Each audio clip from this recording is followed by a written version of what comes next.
An analysis of the Overlord principal objectives is necessary to understand the missions of the 30 Assault Unit, but also SAS missions in Brittany, and moreover why the Battle of Normandy should be ended on the 12th or 13th of September.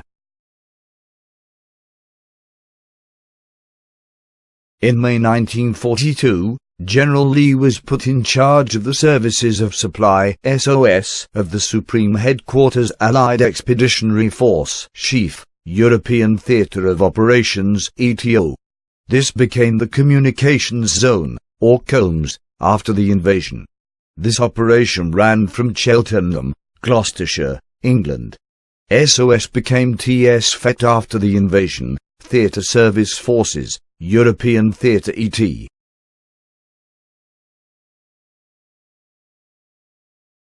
In the field of supply and administration, General Eisenhower had delegated his functions to General Lee as the Deputy Theatre Commander.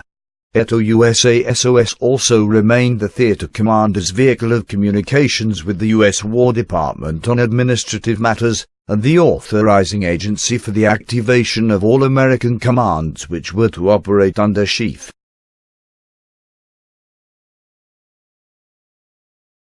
It was the one U.S. organization not under the command control of Chief, but it was nevertheless under the control of General Eisenhower as theatre commander.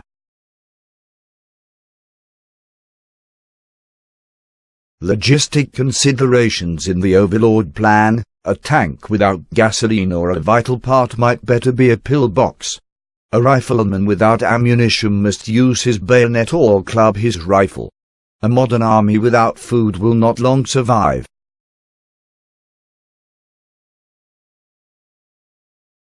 Logistic considerations in the Overlord plan: the continental operations of 1944–45 have frequently been referred to as a battle of logistics, a contest between the industrial capacities of the Allies and the war-organized economy of Nazi-dominated Europe.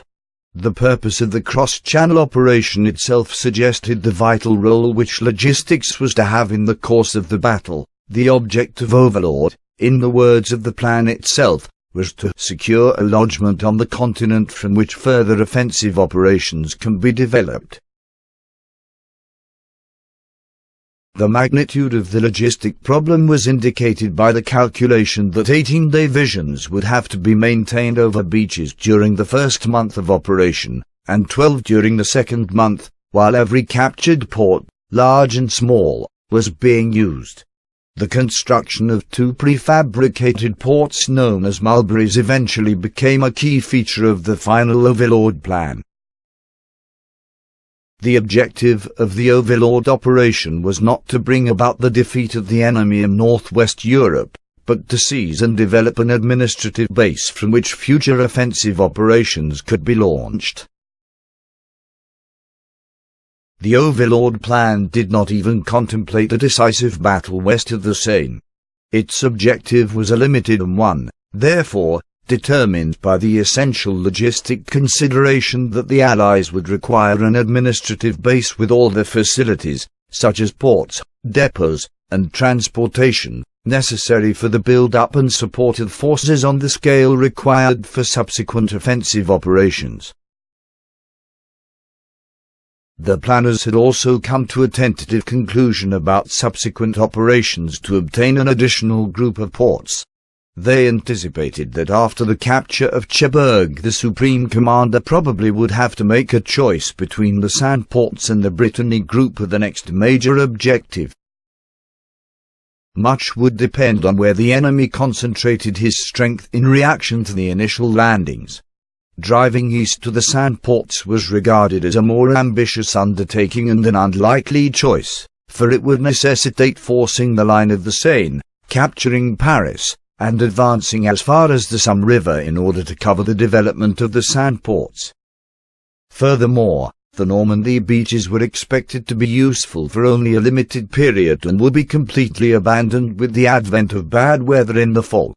Most serious of all would be the inadequate facilities for discharging Liberty ships. Quasi-discharge of deep-draft ships such as the Liberties would become a growing necessity as the operation progressed, for it was planned that much of the shallow-draft coaster tonnage would be withdrawn about D+42. This would force the use of Liberties, which in turn imposed the necessity of discharging nearly all of the cargo by lighters and amphibious vehicles between D+42 and 90. It was essential therefore to have facilities with characteristics required for lighters or berths for deep-draft ships.